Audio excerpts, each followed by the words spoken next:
Saudações a todos aqueles interessados na descentralização, em conhecer um pouco mais sobre um projeto que vem sendo implementado em Santa Catarina há 8 anos. O programa de descentralização é um programa que tem um conteúdo, primeiro, democrático muito forte, porque ele trata de um conceito de devolução do poder. Por quê? Porque a democracia, ela trabalha com o conceito de que o poder emana do povo, e para o povo, ele é do povo e deve ser exercido para o povo. Evidentemente que no Brasil, a democracia é um processo em construção. O Brasil não é um chamado país, eu diria, nascido livre. Por quê? Porque nós tivemos o domínio da colônia portuguesa, nós tivemos o império, o reinado. Então, o Brasil começou como um Estado que antecedeu a própria organização da sociedade durante o Império e mesmo a República. Ela não foi deflagrada pelos inconfidentes, né, os libertários, que no caso dos Estados Unidos o foram, Thomas Jefferson, George Washington. Aqui não. Aqui foram republicanos generais de exército que tomaram o poder de um momento monárquico no Brasil que ruíra, né? E aí sim se repetiria no Brasil um modelo descentralizado federativo. No início chamava República dos Estados Unidos do Brasil. Nós imitávamos, portanto, na proclamação da República, um Estado que não era da nossa natureza, mas que nós gostaríamos que fosse. Os Estados Unidos e o Brasil são muito parecidos em dimensão, são países muito grandes, e são países que receberam muitos imigrantes, pessoas com muita esperança de vários lugares do mundo. Então, o Brasil olhava para os Estados Unidos e dizia, olha, vamos fazer esse modelo. O Brasil é diferente dos Estados Unidos no que diz respeito à formação da União. Então, a União no Brasil, ela é reflexo do Estado unitário, da origem cultural do Estado unitário, do Império e do primeiro reinado e do segundo reinado.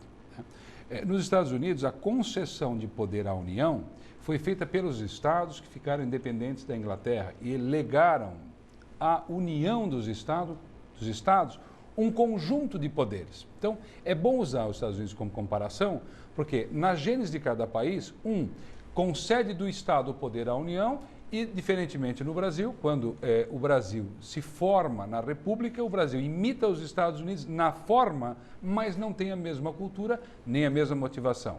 O que acontece? A República faz, ela delega, acaba com as províncias do reinado e cria os estados, e dá aos estados uma parte desse poder, né? Então, são estados com formação diferente, com raízes democráticas diferentes. No entanto, o Brasil, o espírito da democracia no Brasil, ele foi sempre um sonho, um desejo da sociedade brasileira, que não teve isso, eu diria, de graça. Não nasceu livre o nosso país como nasceu livre os Estados Unidos. Os Estados Unidos nasceram livres nesse sentido. À medida em que eles fazem a sua independência, a sua guerra de secessão, eles se libertam e constroem um país baseado em princípios. Uma Carta Magna pequena e um respeito ao comunitarismo, né? O respeito à ideia de que o poder emana do povo, das poucas emendas constitucionais, aquelas que falam em liberdade de expressão, direito de ir e vir, toda uma lógica de que o indivíduo no Estado liberal, o indivíduo é ele que concede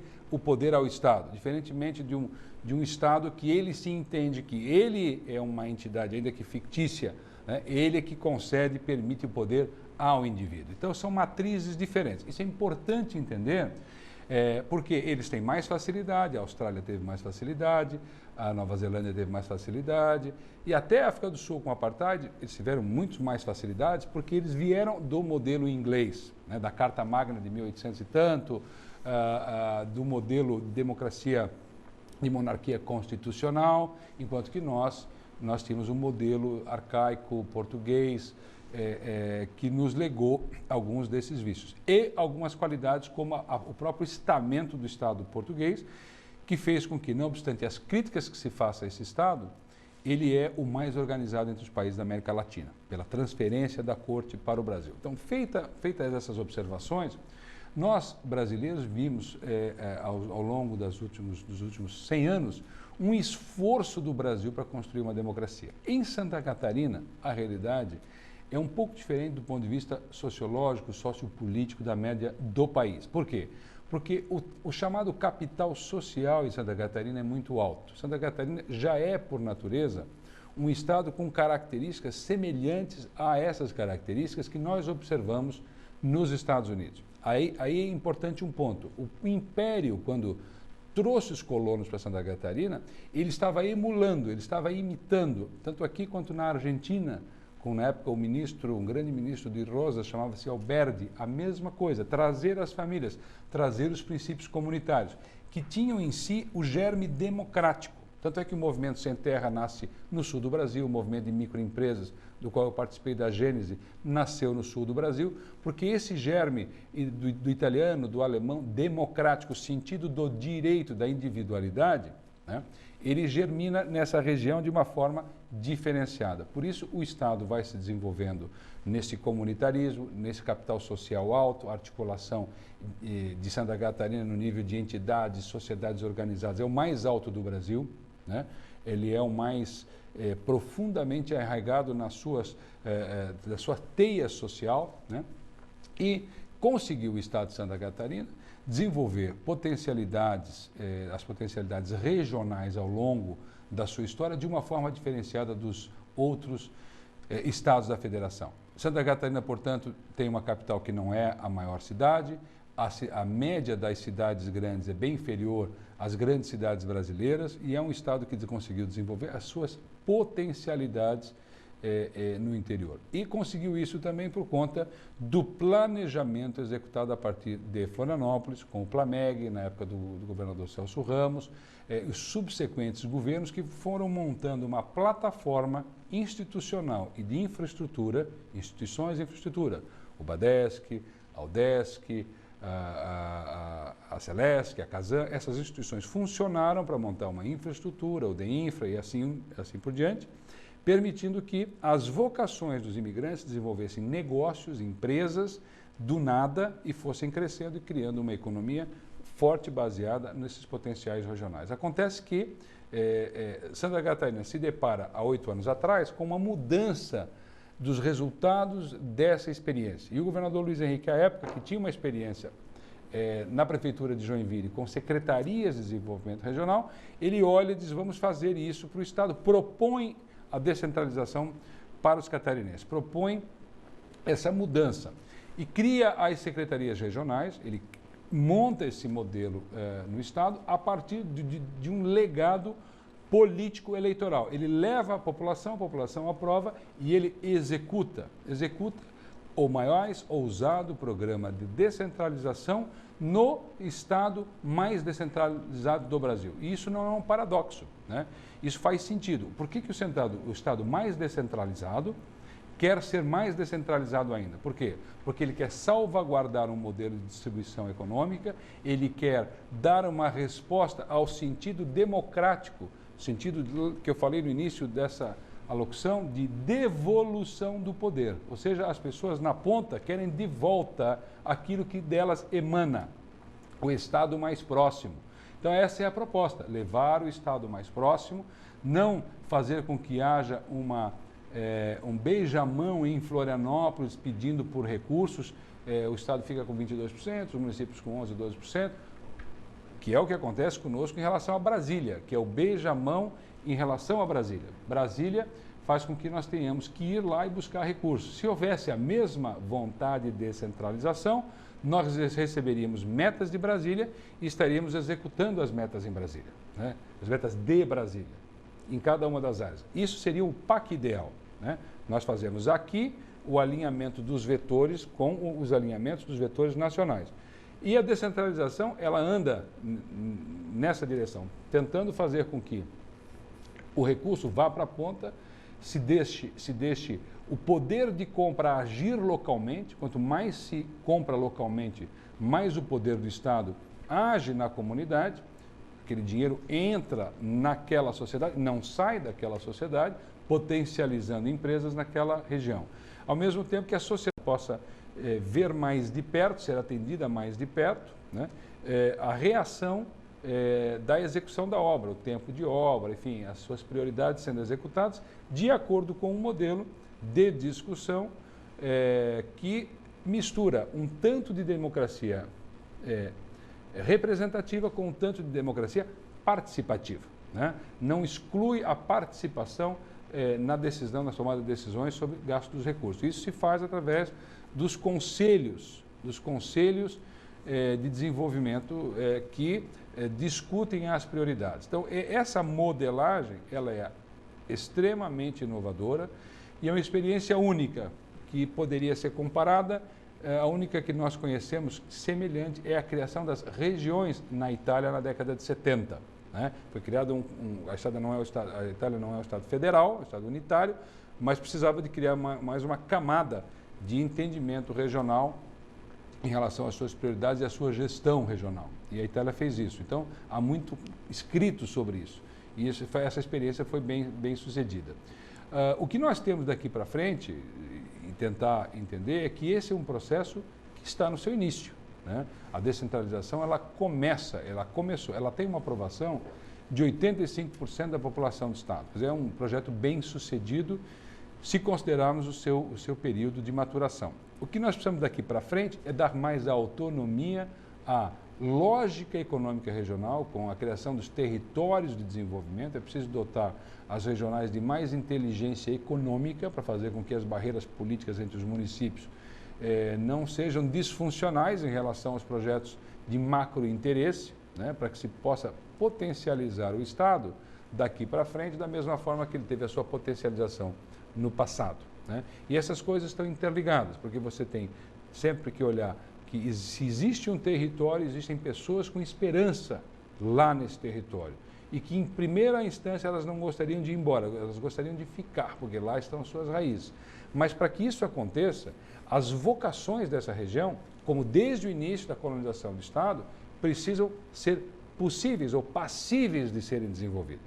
Acontece que, no início, nós produzimos pouco para mercados nacionais e depois para alguma exportação para alguns países, mas hoje nós temos a nossa economia aberta. Então aqui tem uma questão chave. Não apenas se olha mais a administração pública como a gestão do dinheiro público, mas sim agora de uma forma criativa, tentando entender o que esse meu território pode fazer potencialmente, desenvolver potencialmente, para o sonho dessas pessoas funcionar. Bom, aí é preciso entender quais são as vocações dessa minha região. Como ela no passado apresentou vocações, se ela é madeireira, se é moveleira, se é madeireira, ela pode ser papeleira. Quais os múltiplos negócios que, se ela tem conhecimento em plástico, se ela tem conhecimento em malhas, qual é o futuro de cada uma dessas economias? E aí é preciso entender os cenários mundiais, é preciso entender os cenários nacionais, é preciso entender os fatores de competição da empresa ou das empresas. E aí, por isso, os centros tecnológicos, os centros de apoio à tecnologia e ao desenvolvimento das economias, né? De um lado. Outro, o adensamento dessas cadeias produtivas. Ora, se eu tenho várias empresas e elas compram coisas fora, essas coisas que eu compro fora, elas poderiam ser produzidas ali e melhorar essa cadeia, e os novos setores que poderiam ser trabalhados. Os setores de alta tecnologia, nós temos o Sapiens Park aqui em Florianópolis, precisamos de mais 4, 5 desse tipo. A economia do pré-sal, temos agora um revés aí com a não instalação de um estaleiro, mas temos outros, né? Como é que nós vamos entrar no pré-sal? Isso são questões estratégicas. O turismo, como é que nós vamos trabalhar o turismo? A cultura. Então, é preciso ter um pensamento estratégico, o que não era requerido no passado, hoje é requerido. Esse pensamento estratégico, portanto, ele deve induzir o desenvolvimento da empresa e dos negócios dentro das empresas, mas fora. E fora é onde está o setor público com a infraestrutura, ou com um conjunto de infraestrutura. E os conselhos regionais, desenvolvimento regionais, devem começar a entender que o papel não é só gastar o dinheiro que vem de Florianópolis num convênio, que é justo, mas sim começar a imaginar que estratégias desenvolver com recursos para alavancar novas alternativas de formas inovadoras, como, por exemplo, nós lançamos agora, aqui em Florianópolis, há o edital de concorrência da nova penitenciária, onde a iniciativa privada constrói a penitenciária, aluga para o governo, né? E o governo paga aluguel e fica dono da penitenciária, ou do complexo penitenciário, depois de 30 anos. O que quer dizer isso? Que eu deixei de gastar cento e poucos milhões de reais, vou ter o terreno da atual penitenciária liberada, vou poder vendê-lo por, quem sabe, 100 milhões e fiz caixa para o Estado. Eu agi de forma criativa e inovadora, né? E isso se aplica ao próprio Parque Sápios, que eu falei agora há pouco, se aplica à questão do aeroporto estratégico de Jaguaruna, se aplica à questão do entorno dos portos e aeroportos de forma geral, da duplicação das estradas federais, leste-oeste em Santa Catarina, 282, 470, 280, quer dizer, há uma série de fatores de caráter estratégico, como escolas técnicas vocacionadas, coisas que devem trazer resultados ampliados, quer dizer, é aquele dinheiro, aquele investimento que dá filhote. Quando eu falo estratégico, eu falo dinheiro que dá filhote. Pensar estrategicamente para gerar perspectivas regionais. Esse é um outro patamar da descentralização que vem pela frente. Além da qualificação, que é um processo que já iniciou, né? Cuidado lá pelo nosso diretor, o Túlio Tavares, toda a sua equipe, e que precisa ser melhorada, a qualificação, porque eu não posso imaginar uma mudança de mentalidade no Estado no nível que é requerido hoje, né, em cada um dos seus níveis, sem pensar numa mudança da capacidade de inteligência para fazer isso. Deixa eu dar um exemplo. O relatório da OCDE, que nós trouxemos para Santa Catarina, relatório da Associação dos Países Desenvolvidos do Mundo, fez uma leitura da nossa educação.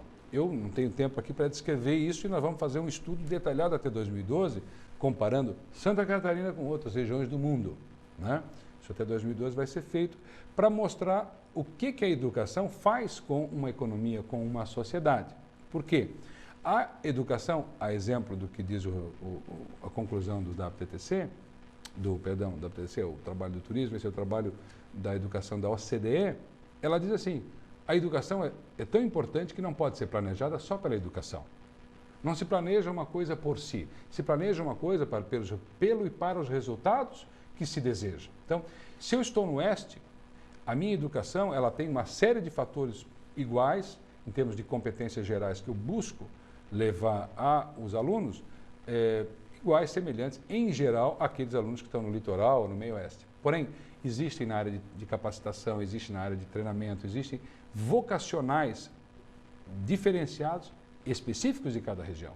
E aqueles que são realmente do patamar da educação que está olhando na Coreia, que está se olhando no Japão, na China, na Índia, que nós temos que botar um ponto de interrogação. Essa é a nossa referência, o que está acontecendo realmente de novo. E o que uma regional tem que fazer em relação a isso? Ela fica lá e diz, não, mas eu preciso mais sala de aula, eu vou trabalhar só as paredes ou eu vou começar a discutir o conteúdo, o que vai dentro da cabeça dos meus alunos. E isso, então, para cada assunto de infraestrutura, para cada assunto de desenvolvimento econômico. Em outras palavras, trazer a questão da competitividade, dentro da produtividade do Estado, da ação do Estado, ser produtivo, porque o recurso é sagrado, o recurso do imposto é sagrado. O recurso que o Estado gasta vem do suor do povo, das pessoas que trabalham, que pagam esse imposto. Então, ele tem que ser usado para ser multiplicado. Ora, se for para vir o dinheiro e gastar e não gerar um diferencial a mais, não devia ser nem cobrado esse imposto. Tem que gerar um benefício superior, mas para isso é preciso aplicar estratégia e inteligência.